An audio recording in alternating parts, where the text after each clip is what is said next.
So, tell me the story of the BBC and the development of the BBC Micro. At Cambridge Processor Unit, we had a policy of building to order and really aiming at the industrial market. So we were building things to control Skinner boxes in places, and our customers were mostly engineering companies that needed things, not consumers. And I felt a bit sorry that, I felt that we were missing out.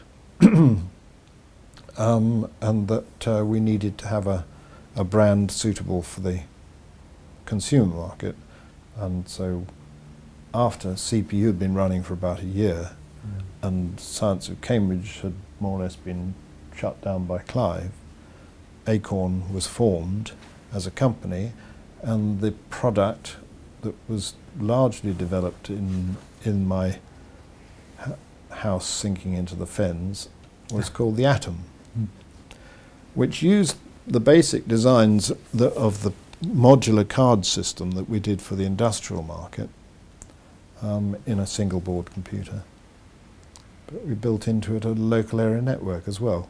We had to, because it's the way things were developed in our offices, with the thing that we call the Econet, which was developed for internal purposes, but actually became enormously important and a big consideration when we came to meeting the BBC. So the Atom was designed in two ways. One, Steve Ferber, because he was a specialist on twin processor systems, designed the Atom was designed so that it could plug into a second processor if you wanted to go 16-bit. The main processor on the Atom was 8-bit. Yes, Yes. so 6502, same as the Apple. But the version that could take twin processors was called the Proton.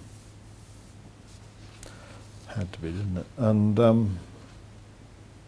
we were really only toying with the idea of the Proton when I saw this advertisement or news item, might have been something you'd written, I don't know, but, about the BBC planning a computer program. And I got in touch. First of all, I rang Clive. Remember, at this time we'd sort of gone apart a bit, but I thought it was worth ringing him and said, "Are you doing something with the BBC?" "No, what are you talking about?" We realised that neither of us knew anything about it. I wasn't quite sure whether he was telling me the truth, but he was. I investigated, and I went to see them, and went to see them with a rough outline of what we were doing, and we could tell them that we had a, if you wanted to work with a 16-bit processor, then we had the option to plug one in.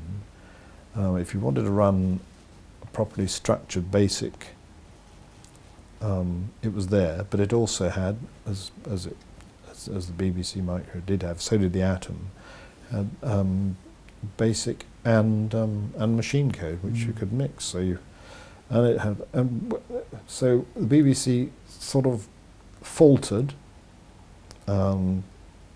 We made a bit of a complaint to the DTI, I think it was at the time, that the BBC shouldn't be doing this sort of thing, and it's not fair, anti-competitive. Well, it didn't suit us. And after 2 or 3 meetings, and they came to see the prototype of the Proton, which worked at the very last minute. And I think Hermann has got one of his well-rehearsed stories about snipping a wire that was causing an earth loop. So I believe. It worked,